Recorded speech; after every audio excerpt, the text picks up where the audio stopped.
꼭 기도해 주시기를 바랍니다. 이상입니다. 오늘 우리에게 주시는 하나님의 말씀은 빌립보서 2장 1절부터 4절까지의 말씀입니다. 빌립보서 2장 1절부터 4절까지의 말씀, 우리 한 절씩 교독하시고요. 마지막 절 같이 읽겠습니다. 그러므로 그리스도 안에 무슨 권면이나 사랑의 무슨 위로나 성령의 무슨 교제나 긍휼이나 자비가 있거든 마음을 같이하여 같은 사랑을 가지고 뜻을 합하여 한 마음을 품어 아무 일에든지 다툼이나 허용으로 하지 말고 오직 겸손한 마음으로 각각 자기보다 남을 낮게 여기고 각각 자기 일을 돌볼 뿐더러 또한 각각 다른 사람들의 일을 돌보아 나의 기쁨을 충만하게 하라. 아멘.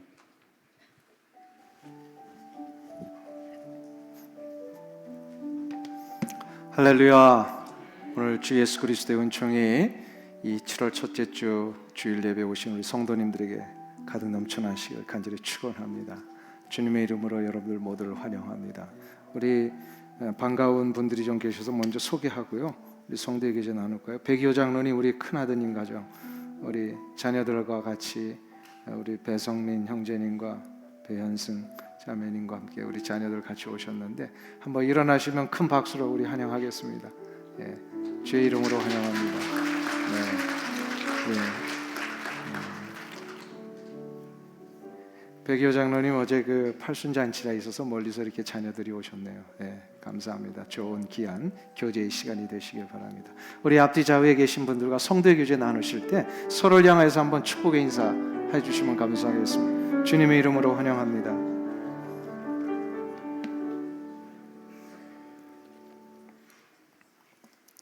오늘 읽은 말씀은 그러므로라고 하는 단어로 이렇게 시작이 되고 있습니다. 바울 서신서에 자주 등장하는 단어 중에 하나가 그러므로라고 하는 단어입니다. 이 그러므로라고 하는 단어는 이미 우리가 여러 가지 문법을 통해서 알고 있지만 그 기능이 뭐죠? 그 앞의 내용과 뒤의 내용이 연결이 된다라는 뜻입니다. 자, 그러니까 앞의 내용이 무엇이었죠? 1장 전체의 내용 중에 특별히 우리가 지난주에 살펴보았던 빌립보 교회 성도들이 이 세상을 사는 동안에 누구답게 살라고 이렇게 권면을 했어요. 천국의 시민답게 살라. 그게 바로 27절에 너희는 그리스도의 복음에 합당하게 생활하라 라고 하는 표현이었다고 그랬어요. 그리스도의 복음에 합당하게 생활하라고 하는 것은 천국의 시민답게 생활하라고 하는 그 원래 뜻을 갖고 있다고 그랬어요. 그러면 이거는 크게 세 가지 내용을 담고 있다고 그랬죠. 복음을 위해서 서로 협력하고, 또한 대적자들을 두려워하지 말고, 그리고 아무리 고난이 닥쳐온다 해도 물러서거나 낙심하거나 포기하지 말고 이걸 끝까지 맞서 싸우라. 왜요? 우리에게는 승리가 보장되어 있으니까. 그렇게 이제 세 가지를 얘기를 했어요. 이거는 천국의 시민권자들이 가지고 살아야 할 확신인 동시에 이거는 사도 바울의 입장에서 보면 굉장히 중요한 강령이었습니다. 그러니까 앞의 내용은 강령, 곧 삶의 가치와 기준과 자세들을 가르쳐준 내용이라면, 이제 그러므로 2장부터 나오는 내용은 그런 자세와 가치와 기준을 가지고 어떻게 좀 더 구체적으로 실천하며 살 것인가에 대한 조금 더 아주 세분화된 내용을 이렇게 이야기하는 것입니다. 그러니까 이런 거죠. 사랑하는 빌립보 교회 성도들이여, 그리스도 안에서 천국의 시민이 되셨습니까? 사랑하는 오렌지 카운티 한인교회 성도님들이여, 천국의 시민이 되셨습니까? 아멘이죠. 그래서 그 천국의 시민이 되어서 그리스도 안에서 오늘 1절에 나오듯이 무슨 권면이나 사랑으로 위로와 성령의 인도하심과 교제와 긍휼과 자비와 이 모든 우리의 삶 속에 이런 일들이 넘쳐나고 있다면, 그러면 이제부터 해야 될 아주 구체적인 실천 강령이 하나 있습니다. 그게 바로 뭐냐면 하나가 되십시오 라고 하는 거예요. 교회 안에서. 오렌지 카운티 한인교회 성도님들이시여, 천국의 백성이 되셨습니까? 아멘. 그러면 하나가 되셔야 합니다. 하나가 되다. 왜냐하면 이 이야기를 빌립보 교회 성도들이 왜냐하면 뭐가 되었기 때문에 이 하나 되라는 얘기를 할까요? 하나가 안 되어 있었던 거예요. 좀 갈등이 있었어요. 그 좋은 빌립보 교회, 그 좋은 훌륭한 교회에도 이러한 어려움이 있었다라는 겁니다. 그러니까 이 시대의 교회들이 조금 갈등이 있고 조금 의견이 안 맞고, 이거는 뭐예요? 그럴 수도 있겠구나. 왜요? 교회는 완전한 곳이었기 때문에. 이걸 인정을 먼저 해야 돼요. 그러면서 인정만 하는 게 아니라 이 문제를 풀어가야 된다라고 어제 새벽에 말씀드렸죠. 그러기 위해서, 풀어가기 위해서는 오늘 사도 바울이 빌립보 교회 성도들에게 구체적인 3가지 실천사항을 요청을 합니다. 첫 번째로, 같은 사랑 한 마음을 가지라 라고 권면을 합니다. 한번 따라하겠습니다. 같은 사랑 한 마음을 가지라. 2절을 보세요. 2절 말씀 우리 다 같이 다시 한번 봉독하겠습니다. 마음을 같이 하여 같은 사랑을 가지고 뜻을 합하며 한 마음을 품어. 아멘. 아멘. 여기 보시면 같은 사랑 한 마음을 가져야 한다는 이 말을 하십니다.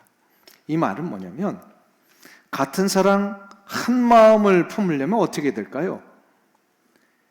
나와 너 사이에, 그러니까 우리가 서로의 관계 속에서 상대방의 형편과 처지에 나의 생각과 감정을 맞추어야 한다는 거예요.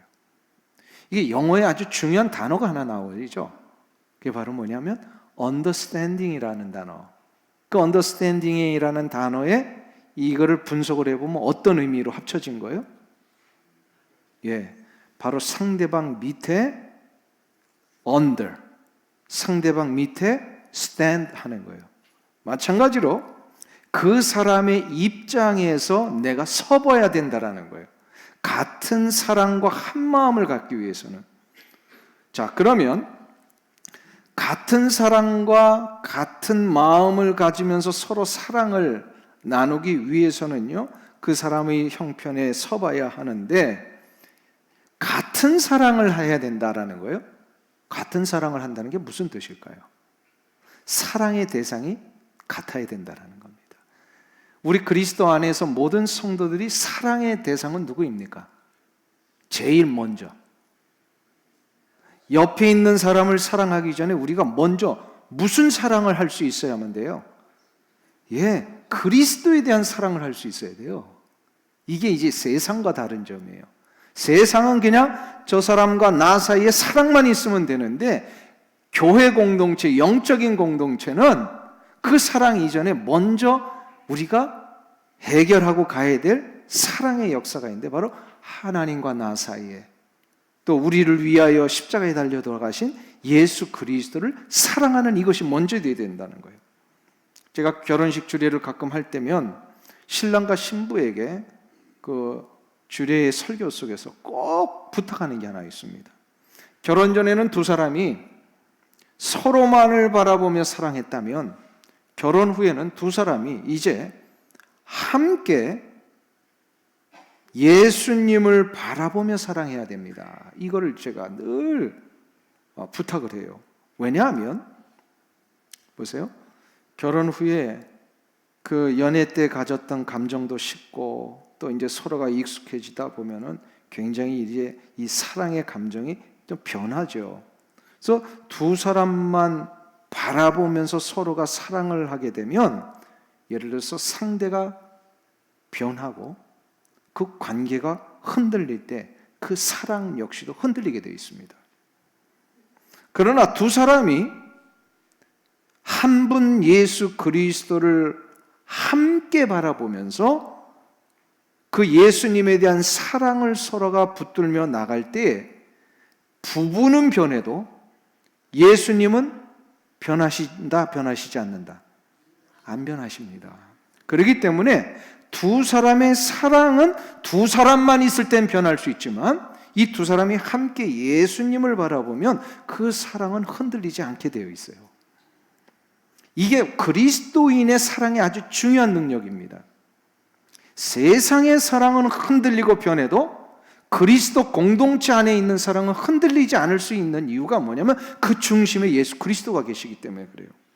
이거는 그리스도의 공동체 안에 모든 성도들이 잊지 않고 가야 될 사랑의 이 원리예요. 성도들이 서로가 사랑하며 연합하기 위해서는 모두가 다 그 중심에 예수 그리스도에 대한 사랑이 있어야 돼요. 제가 일전에 이 이야기를 한번 해드린 것 같아요. 넓은 운동장에 수십 명의 사람이 이렇게 넓게 원을 그리며 서 있습니다. 근데 두 팔을 벌려서 이렇게 서로를 향하여서 이렇게 서 있어도 붙잡지 못할 정도로 넓게 서 있다고 생각해 보겠습니다. 자, 그런데 이 넓게 서 있는 수십 명의 사람이 손을 맞잡기 위해서는 어떻게 해야 될까요? 손을 맞잡으려면 옆으로 가는 게 아니라 그 가운데 중심점을 향해 앞으로 나가야 합니다. 그래야 그 중심에 있는 그 지점을 향하여 서로가 모일 때 손을 잡을 수가 있는 거예요. 이게 그리스도 공동체 안에 있어서 우리가 잊지 않는 아주 중요한 사랑의 원리입니다. 교회 공동체 모든 구성원들이 하나가 되고 함께 사랑하고 한 마음을 갖기 위해서는요, 우리의 중심이 되신 예수 그리스도에게로 모두가 다 가까이 나가야 합니다. 몸된 교회 안에 있는 모든 그리스도인들의 사랑의 구심점은 그래서 예수 그리스도이십니다. 그러니까 우리끼리만 좋아한다고 이 사랑이 유지되는 게 아니란 말이에요. 반드시 공동체 안에는 모든 성도들이 그리스도에 대한 사랑이 있어야 돼요.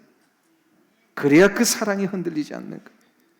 변하지 아니하시고 늘 한결같으신 우리 주 예수 그리스도 때문에 성도는 그 사랑에 매여서 함께 한 마음으로 한 사랑으로 살게 되어 있습니다. 그러니까 모두가 예수 그리스도를 바라보며 사랑하면 예수님 때문에 형제를 사랑하지 않을 수가 없어요. 그러니까 이렇게 돼서 같은 마음, 같은 사랑을 품게 되면 어떤 일이 일어나냐면 생각이 같아집니다. 오늘 본문 2장 2절을 다시 한번 보세요. 거기 마음을 같이 해요. 같은 사랑을 가지고 뜻을 합하여 한 마음을 품어. 여기서 마음이라는 단어가 계속해서 반복되죠. 그래서 마음이라고 하는 이 단어는 더 정확하게 뭐냐면 생각이라는 뜻입니다. 생각이 같아진다는 거예요. 높이 올라간 사람은 계속 뛰어올라와도 올라오지 못하는 사람을 자꾸 생각해 줘야 되는 거예요. 상대방의 입장에서 생각을 해야 됩니다. 이것을 위해서는 내가 어떻게 해야 돼요? 내려가 줘야 합니다. 같은 마음이 된다라고 하는 것은 상대방의 입장에서 생각해 주는 거예요. 이게 교회 공동체 안에 있어야 합니다. 기존에 이미 예수 그리스도를 믿었던 성도는요, 새로운 가족들의 입장에서 생각해야 돼요. 건강한 몸을 가진 자들은요, 예배당에 나올 때에 불편한 몸을 가지고 나오는 분들의 입장에 서 있을 수 있어야 됩니다. 우리 예배에 대한 캠페인을 좀 많이 하고 있는데요. 요 끝자리에 앉아야 될 분이 원래 누구죠? 이 미국의 그 어떤 예절과 그 뭐라 그럴까요? 에티켓이라 그럴까? 끝자리에는 누가 앉아야 돼요? 그거 모르셨어요? 미국에 이때까지 살면서 이렇게 복도의 바로 옆에. 그럼 가운데는 누가 앉아야 될까요?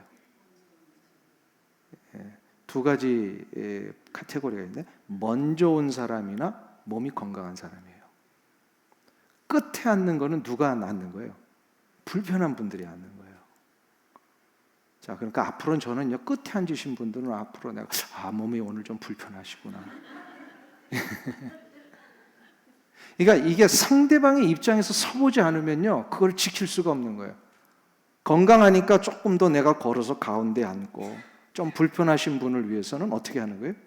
끝에 앉는 거예요. 그리고 건강한 분을 위해서는 내가 앞으로 앉고, 건강하지 못한 분을 위해서는 뒤에 자리를 마련해 드리는 거. 모르셨구나, 이거를.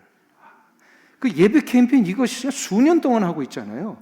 근데 이거 왜 했는지도 모르고 그 광고를 들으셨구나. 이게 지금 미국에서 가져야될 굉장한 그 뭐랄까요, 에티켓입니다. 그러나 이거는 뭐 예수 믿는 사람, 믿지 않는 사람들만이 갖는 게 아니라 우리 그리스도 공동체 안에서도 이걸 아주 잘 중요하게 여겨야 돼요.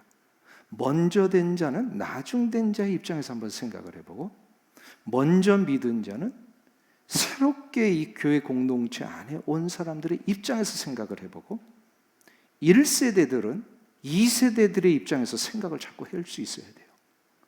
근데 이거 밖으로, 근데 그렇게만 하면 안 되고요, 2세대들도 1세대들의 입장에서 자꾸 생각을 할 수 있어야 되는 거예요. 그래야 이게 교회 공동체가 아름다운 마음으로 하나 되어 같은 생각을 가지고 나아갈 수 있게 되는 것입니다. 자, 사도 바울이 오늘 첫 번째로 실천 강령을 주셨습니다. 같은 마음, 같은 생각으로 같은 사랑을 이루라. 자, 그러면 두 번째로 하나 되는 공동체가 되기 위해서는 어떻게 되냐? 다툼과 허영을 버리라. 다툼과 허영을 버리라. 우리 다 같이 한번 3절 말씀을 보겠습니다. 같이 한 목소리로 봉독합니다. 아무 일에든지 다툼이나 허영으로 하지 말고 오직 겸손한 마음으로 각각 자기보다 남을 낮게 여기고. 다툼이라고 하는 단어가 나와요. 그러니까 이 빌립보 교회 안에도 갈등이 있었고 좀 다툼이 있었던 것 같아요. 다툼이라고 하는 것은 뭡니까? 교회 공동체를 해치는 이런 모든 행위들을 얘기를 하죠. 허영이라고 하는 게 뭐죠? 이거는 속이 빈 생각, 또 헛된 생각을 얘기를 합니다. 교회는 언제 다투게 됩니까? 언제 다투게 되죠? 교회 안에는 의견이 다를 수가 있고 또 서로가 입장이 틀릴 수 있습니다. 그런데 그 틀린 것 때문에 언제 다투죠? 그 틀린 사람이 나의 적이라고 생각할 때 다투게 됩니다. 그러니까 교회에 다툼이 일어나는 이유는 뭘까요? 적이 누구인지를 제대로 구분 못해서 일어나는 거예요. 교회 공동체 안에 적은 누구예요? 그러면서 옆에 사람 보시면 이건 실례예요. 교회 적은 누구죠? 사단마귀예요. 옆에 앉아있는 아무개 그 성도님이 아니란 말이에요. 나와 함께 예배를 드리다가 어떨 때 이 뭐 선교회나 이런 데서 의견이 안 맞아서 뭐 얼굴을 붉혔다, 그 사람이 적이 아니라 실은 그 배후에서 그 사람을 통하여 우리의 마음을 힘들게 하고 우리를 갈등하게 만들고 이 교회의 질서를 흔들어 만들게 했던 뒤에서 조종하는 자 누구요?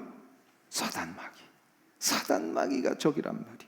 그러니까 이거를 이해를 못하면 자꾸 마귀하고 싸워야 되는데, 사단과 싸워야 되는데 우리는 누구하고 싸운단 말이에요?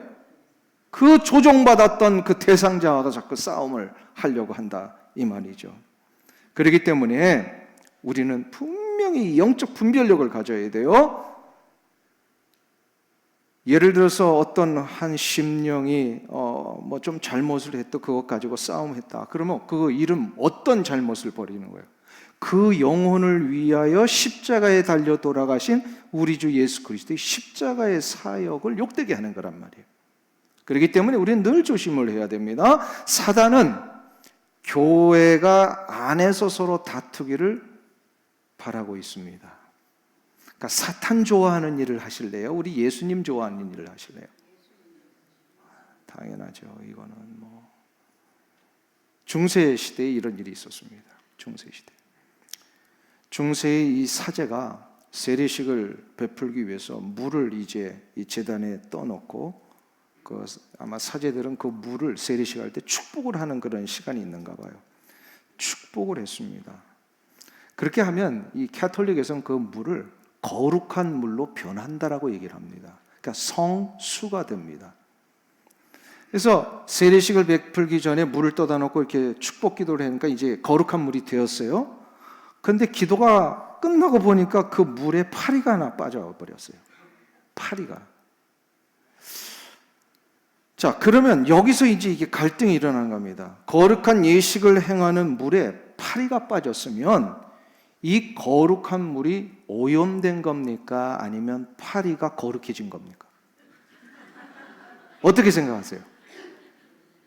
이게 실제로 중세에 있었던 논쟁 중에 하나였어요. 이 때문에 전체 캐톨릭이요 1453년에 콘스탄티노플 회의를 개최를 합니다. 지금 우리가 이거 뭐 어처구니가 없는 일이죠. 그 비본질적인 거 가지고. 그런데 그때는 그거 심각했던 거예요. 이걸 콘스탄티노플 회의를 했어요. 사제들이 이 문제를 토론하다가 합의가 됐을까요? 안 됐을까요? 합의 안 되게 만드는 가장 그것을 좋아하는 자가 누굴까요? 예. 이 토론을 하다가 합의가 안 되고 두 패로 갈라집니다. 그래서 거룩한 물 오염파, 그리고 파리 성화파. 그러니까 물이 오염됐다라고 하는 자들이 한 입장이고요, 파리가 거룩해졌다라고 하는 입장이 일어납니다. 이게 해결이 안 되는 거예요. 이 두 파가 서로 막 싸움을 하다가 어떤 일이 벌어졌냐면요, 이슬람이 공격을 해옵니다. 서방 교회. 그래가지고 이 콘스탄티노플이 침략을 당해서 수도 없는 사람들이 희생을 당했어요. 그 이후에 콘스탄티노플은 어떻게 되죠? 회교도 지역으로 완전히 몰락하게 되죠. 그 콘스탄티노플이 지금도 있잖아요. 이 이야기가 저 멀리 있는 자들만의 이야기일까요? 이 시대의 교회 안에서도 일어날 수 있습니다. 크고 작은 일들 속에서 실은 우리는 너무나도 비본질적인 걸 가지고 의견을 대립하다가 아픔을 겪기도 합니다. 그래서 사도 바울이 빌립보서 2장 14절 읽지는 않았습니다. 거기서 뭐라고 얘기를 하십니까? 우리 한번 보세요. 빌립보서 2장 14절 같이 읽겠습니다. 모든 일을 원망과 시비가 없이 하라. 원망과 시비가 없이 하라. 어떤 목사님은 이 원망과 시비가 없이 하라는 구절을 한국적인 그런 정세 가장 잘 맞게 어떻게 표현하면 좋을까 그러다 이렇게 얘기를 하시더라고요. 궁시렁대지 말라. 이렇게 표현을 하시더라고요. 그 복음대학교의 그 원차의 목사님이 그 얘기를 하시더라고요. 궁시렁대지 말라. 이 시대의 교회들 안에 비본질적인 것을 가지고 시비와 다툼이 얼마나 많이 일어나는지 모릅니다. 그러나 교회 공동체는 진리의 문제, 예수 그리스도의 십자가와 부활의 역사에 대한 이 문제에 흠집을 내는 것 외에는 다 어떻게 해요? 관용을 베풀어야 합니다. 싸움은 오직 누구하고만 해야 돼요? 사단과만 해야 합니다. 우리의 싸워야 할 대상은 결코 성도들이 아닙니다. 우리는 사단의 세력 앞에 무릎 꿇고 타협하고 있는 이 시대의 잘못된 흐름과 사상적인 그런 모든 사조들과 환경과 여건들과 싸워야 돼요. 하나님을 섬기지 못하게 만드는 이 모든 가치관과 기준들과 싸워야 합니다. 물질 문명이 우리의 우상이 되어버린 이 시대의 풍조와 싸워야 합니다. 우리의 적은 교회 공동체 안에 있지 않습니다. 저 밖에 있습니다. 적이 누구인지만 구별하면 다툼은 일어나지 않습니다. 이것이 빌립보 교회 성도들에게도 사도 바울이 간절히 원했던 부분이에요. 그 훌륭한 교회인데도 아픔이 있다면 이 시대의 교회들도 분명히 그런 일들이 있을 수 있습니다. 그러나 그럴 때마다 우리는 꼭 깨달아야 합니다. 우리는 우리 공동체 안에 있는 자들이 결코 적이 아니라는 것. 이것을 믿으십니까? 아멘. 자, 그럼 마지막 세 번째로 교회 공동체가 하나 되기 위해서는 어떻게 될 것인가? 한번 따라하겠습니다. 겸손하라. 겸손하라. 3절 후반부부터 3절부터 우리 4절을 우리 다 같이 다시 한번 한 목소리로 봉독합니다. 아무 일이든지 다툼이나 허영으로 하지 말고 오직 겸손한 마음으로 각각 자기보다 남을 낮게 여기고 각각 자기 일을 돌볼 뿐더러 또한 각각 다른 사람들의 일을 돌보아 나의 기쁨을 충만하게 하라. 아멘. 사도 바울이 제발 내가 좀 기뻐할 수 있는 일로 빌립보 교회 성도들이여 나아가십시오. 이 이야기를 하는 거예요. 근데 그 기쁨을 충만하게 하라는 게 뭐냐면 그 3절 후반에 아주 정확한 표현을 했어요. 오직 겸손한 마음으로 각각 자기보다 남을 낮게 여기고, 여기서 낮게 여긴다는 것은 높인다는 것이죠. 겸손이라는 단어는 우리 주님이 새롭게 만드신 단어입니다. 그 시대까지, 주님의 시대 이전까지 그리스 로마 시대의 덕목은요, 용기였습니다. 그래서 용기의 반대말은 비굴함이었어요. 근데 이 비굴함이라고 하는 이 단어와 지금 빌립보서 2장 3절에 나오고 있는 이 겸손이라는 단어가 똑같은 단어였어요. 헬라어로. 자, 그러면 이게 어떤 상황 속에서 이렇게 쓰여진 것인가? 당시에 그리스도 공동체 안에 있지 않은 다른 세상의 사람들은요, 이 겸손이라고 하는 단어를 쓰기를 원치 않았어요. 왜요? 겸손이라고 하면 저들의 이 개념 속에는 뭐냐면요, 다른 사람들에게 무릎을 꿇고 벌벌 떨면서 이 비굴함을 보여주는 그런 개념으로만 알고 있었단 말이에요. 그런데 이 말을 우리 주님께서 완전히 바꿔놓으셨습니다. 결코 다른 사람한테 무릎 꿇고 벌벌 떠는 비굴함이 아니라 이 겸손이라고 하는 것은 더 온전한 용기다. 우리 주님이 이걸 완전히 바꿔버리셨어요. 그러니까 다른 사람이 나를 미워할 때 같이 미워하는 것이 아니고, 다른 사람이 나를 깔볼 때 같이 깔보는 게 아니고, 오직 우리 주 예수 그리스도로부터 얻은 이 놀라운 사랑과 회복의 마음을 가지고 우리는 흔들리지 않는 마음으로 우리의 길을 끝까지 꿋꿋이 걸어가는 것. 이게 바로 겸손이라는 것. 주님은 마태복음 11장 28절부터 29절에서 말씀하셨어요. 수고하고 무거운 짐진 자들아 다 내게로 오라 하시면서 내가 너희를 쉬게 하리라. 그럼 뭐라고 얘기를 하시죠? 나는 마음이 온유하고 겸손하니 나의 멍에를 베고 나를 배우라. 예수님께 나아올 때에 진정한 겸손을 배울 수 있습니다. 그 겸손은 비굴함이 아니라 비겁함이 아니라 진정한 용기요, 진정한 여유이며 진정한 자유요, 삶을 풍성케 하는 능력입니다.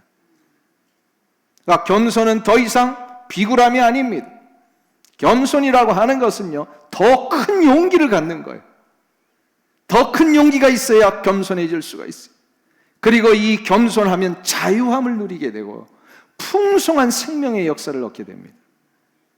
이 능력을 소유할 때 비로소 우리는 4절의 말씀처럼 자기의 부족을 인정하고 다른 사람들에게 눈을 돌리며 그들을 더 높여줄 수 있는 정말로 여유와 능력의 소유자들이 됩니다. 남을 높이지 못하고 남을 칭찬하지 못한 사람들은 대부분 내 안에 뭐가 있기 때문에 그래요? 그걸 뭐라 그러죠? 상처와 아픔이 있고 또 열등감이 있는 사람들은 다른 사람 잘 못 높입니다. 근데 가만히 보세요. 마음의 여유가 있고 당당한 다른 사람을 자꾸 높이고 칭찬해주고. 그래서 교회 안에는요, 겸손한 성도들이 많아져야 될 거예요. 왜 그럴까요? 예수 그리스도 안에서 내가 어떤 존재가 된 거예요? 죄인에서 의인이 되었고, 연약한 자에서 이제 강한 자가 되었고, 부족하지만 하나님의 거룩한 영광을 위해 쓰임받는 능력자가 되었으니까 내가 완전히 달라진 거잖아요. 그러니까 다른 사람들을 존중하며 높일 수가 있게 돼요. 이 겸손은 그래서 삶의 행위로 보여지고 증명되게 되어 있습니다. 그 증명이 뭐냐면 희생과 섬김이에요. 우리 주님이 보이신 이 겸손은 세상의 그 누구도 흉내낼 수 없는 진정한 겸손이었습니다. 그래서 이 겸손은 반드시 삶으로 증명됩니다. 이스라엘 북쪽에 가보면 유명한 산이 하나 있습니다. 이 팔레스타인 지역 자체가 굉장히 덥고 건조한 날씨인데도 불구하고 이 산에는요, 1년 내내 그 정상에는요, 눈이 녹지 않는 산이 하나 있어요. 혹시 어떤 산인지 아세요? 네, 헐몬산입니다. 이스라엘 가보신 분들은 알지만 그 더운 날씨에 이렇게 지나가는데도 저 멀리 눈이 그냥 쌓여 있어요. 이 헐몬산에는. 근데 이 헐몬산이 왜 중요하냐면 이스라엘의 이 역사 속에 연중 눈이 덮여 있을 만큼 높고 험한 산이지만 이 헐몬산 꼭대기에 있는 눈들이 1년에 한 번씩 이제 더운 날씨 속에는 녹을 때가 있습니다. 이게 녹으면 강을 이루어서 유대 땅을 흘러서 적시게 만듭니다. 그러면 그 물이 증발을 하잖아요. 그러면 이 들판, 남쪽 특별히 아주 메말고 거친 이 광야 같은 남쪽 이 들판에 이슬을 맺히게 하는 거예요. 이슬이 맺히면 목초가 자라기 어렵고 농사 짓기 어려운 그곳에 목초를 키워주고 풀이 자라게 만들고 그리고 농사를 지을 수 있는 그런 아주 중요한 그런 수분을 공급하게 됩니다. 이것을 통하여 이스라엘 백성들은 늘 알고 있습니다. 북쪽과 남쪽이 서로 도와서 복을 받는구나. 높은 산의 눈이 녹아서 낮은 곳에 생명의 역사를 이루듯이 먼저 된 자, 앞서간 자, 능력이 있는 자들이 나중된 자, 또 연약한 자들을 위하여 겸손하게 삶을 녹이고 희생할 때에 그 희생은 반드시 자기를 살리고 다른 이들을 살리는 능력이 됩니다. 이게 겸손이에요. 겸손하면 그래서 다 살아납니다. 교만하면 다 무너지지만 겸손하면 다 살게 돼 있어요. 사랑하는 성도님 여러분, 이 겸손의 능력을 여러분의 가정에서 또 여러분의 동산에서 또 선교회에서 또 우리 몸된 교회 안에서 한번 실천해 보시지 않겠습니까? 이 섬김과 희생을 실천할 때 그 희생은 여러분의 가정을 정말 살리고 구역을 살리고 동산을 살리고 또 우리 교회 몸된 성도들을 다시금 살려내는 놀라운 능력이 될 것입니다. 이 은혜가 여러분들의 삶 가운데 일어나시길 간절히 주의 이름으로 축원합니다. 기도하겠습니다. 자비하신 하나님 아버지, 높은 산에 눈이 녹아서 낮은 곳에 생명의 역사를 이루듯이 우리 교회 안에 먼저 된 자, 앞서간 자들이 겸손히 자신의 삶을 녹이고 희생함으로 그 희생 때문에 가정을 살리고 교회를 살리고 세상을 살리는 주님의 능력자들 다 되게 하여 주시옵소서.